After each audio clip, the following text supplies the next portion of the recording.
Nur Media тартуулайт. Нурлуу балдар.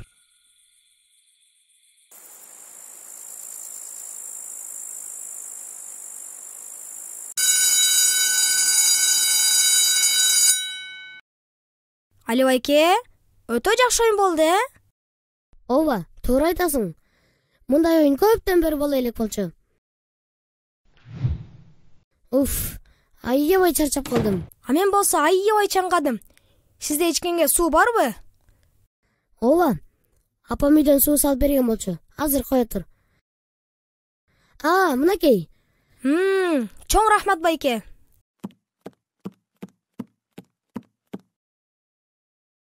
Мана сеним, сен суу ичүүнүн адептерин билесиңби?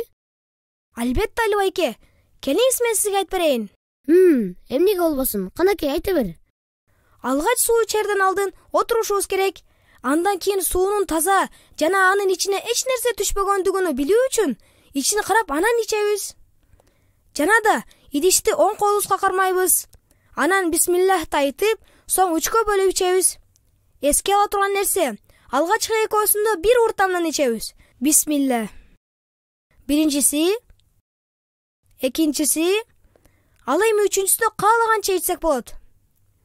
Анан эң акырында альхамдулиллах деп айтабыз. Альхамдулиллах. Азаматсың мана сеним. Бул адептерди сага ким үйрөттү? Мен бул адептерди Имам Азам медресесинен чыккан Дин үйрөнүү аттуу китебинен үйрөнүп алдым. Маша Аллах. Бирок сен абдан зарыл болгон нерселердин бирин унутуп жатасың. Мына ошол себептен аны мага айтпай калдың. Ал эмне болду экен? Мен сизге баарын айткандай эле болдум. Мана сеним, идишиңди жакшылап карасаң, анын түбүнө бир аз суу калып калды. Аны да ичип салышыбыз керек. Эгерде аны ичпей калтырып койсок, анда мындай кылганыбыз туура эмес болуп калат. Ооба Али байке, туп-туура айттыңыз.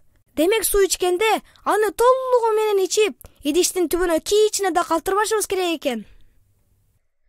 Менин сүйүктүү досторум, суу ден соолукка пайдалуу болуп, жана чаңкоо бусканыш үчүн жогоруда айтылган сүннөттөргө толук амал кылышыбыз керек. А эгер идиштеги суунун баардыгын ичип бүтө албасаңар, анда калганын дарактын түбүнө куюп, же болбосо башка нерсеге иштетсек болот. Эскертүү, сууну эч качан пайдасыз ысырап кылган болбойт. Менин кичинекей досторум, муну такыр эсиңерден чыгарбагыла. Анткени суу бул Аллахтын чоң бир жакшылыгы.